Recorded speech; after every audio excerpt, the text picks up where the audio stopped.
सुप्रभात बच्चों। आज मैं नेहा विरमानी आपके लिए कक्षा 5 की दिव्यम बुक का पाठ 1 लेकर आई हूँ। पाठ का नाम है संस्कृत वर्णमाला। जैसे कि आप हिंदी में वर्णमाला पढ़ते हो वैसे ही संस्कृत में भी वर्णमाला ही होती है। तो अब हम उसके बारे में पढ़ेंगे। चलिए आगे बढ़ते हैं। संस्कृत वर्णमाला। भारत की सबसे प्राचीन भाषा संस्कृत है।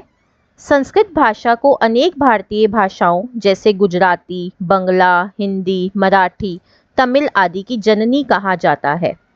हमारी राष्ट्रभाषा हिंदी भी संस्कृत भाषा से ही विकसित हुई है। ये तो हमें पता ही है कि हिंदी भाषा जो है वो संस्कृत भाषा से ही आई है। भाषा का प्रयोग अब हम कैसे कैसे करते हैं। अब आपको अपनी बात कहनी होती है तो या तो आप बोल कर कहते हैं या लिख कर कहते हैं, और दूसरों की बात समझने को सुनकर या पढ़कर किया जाता है।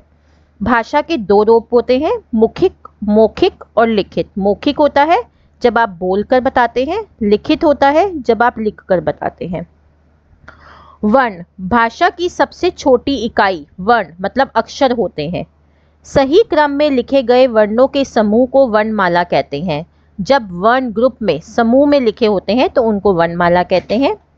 संस्कृत व हिंदी भाषा की वर्णमाला एक ही है, जैसा कि मैंने अभी आपको बताया। संस्कृत वर्णमाला में कुल 46 वर्ण हैं, जिन्हें 2 भागों में विभाजित किया जाता है, स्वर और व्यंजन। अब स्वर वे वर्ण होते हैं जिन्हें उच्चारण करते समय किसी अन्य वर्ण की सहायता नहीं लेनी पड़ती। मतलब कि अगर आप अ बोलते हो तो अ में कोई और वर्ण नहीं मिला हुआ, सिर्फ अ है। आ बोलते हो तो उसमें और कुछ नहीं मिला हुआ, सिर्फ आ है। और वर्णमाला में स्वरों की संख्या 13 होती है। ये निम्नलिखित है। अब आपको ये वर्णमाला स्वर दिए हुए हैं। आपको पता होने चाहिए कि आपकी वर्णमाला में कितने स्वर हैं। 13 स्वर हैं। और वो कौन कौन से हैं? अ, आ, ई, उ, री, री, ए, ओ, औ। अब जैसे व्यंजन। व्यंजन वे वर्ण है जिनका उच्चारण करते समय स्वर वर्ण की सहायता लेनी पड़ती है। जैसे कि मैं आपको बता दूं कि हर व्यंजन में अगर कोई मात्रा नहीं भी लगी हुई तो हर व्यंजन में अ स्वर मिला हुआ होता है। संस्कृत भाषा में व्यंजनों की कुल संख्या 33 होती है। व्यंजन मूल रूप में हलंत के चिन्ह के साथ लिखे जाते हैं। जैसा आप देख सकते हैं नीचे हलंत लगा हुआ है हर व्यंजन के। क व्यंजन का मूल रूप है क, जिसमें हलंत लगा हुआ है। व्यंजनों को 5 वर्गों में विभाजित किया गया है। प्रत्येक वर्ग में 5 वर्ण होते हैं और प्रत्येक वर्ग का नाम उसके प्रथम वर्ण के नाम पे रखा गया है। इनका कहने का मतलब है जैसे जो क की आपकी लाइन है उसका नाम है क वर्ग। आप देख सकते हैं नीचे। च की लाइन का नाम है च वर्ग। ट की लाइन का नाम है ट वर्ग। त की लाइन का नाम है त वर्ग। प की लाइन का नाम है प वर्ग। उसके बाद य, र, ल, व, श, स, ह। ये हो गए आपके व्यंजन। अब अयोगवा। ये ना तो स्वर होते हैं और ना व्यंजन।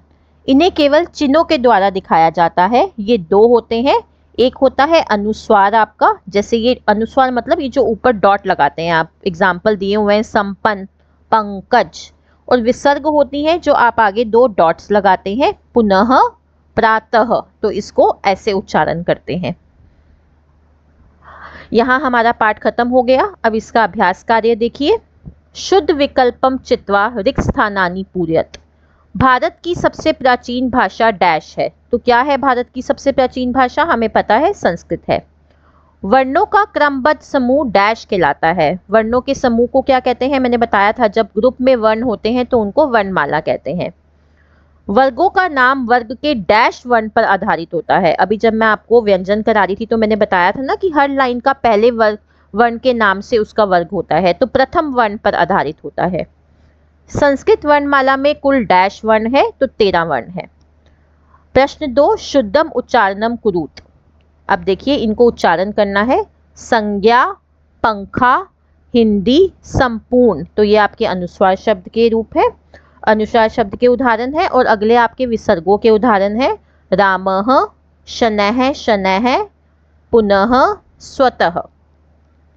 प्रश्न 3, निम्न वर्णेभ्य व्यंजनानि पृथक कृत्वा लिखत। अब व्यंजनों को अलग करना है। अभी मैंने आपको स्वर अलग समझाए थे, व्यंजन अलग समझाए थे। तो इसमें से कौन कौन से आपके व्यंजन है?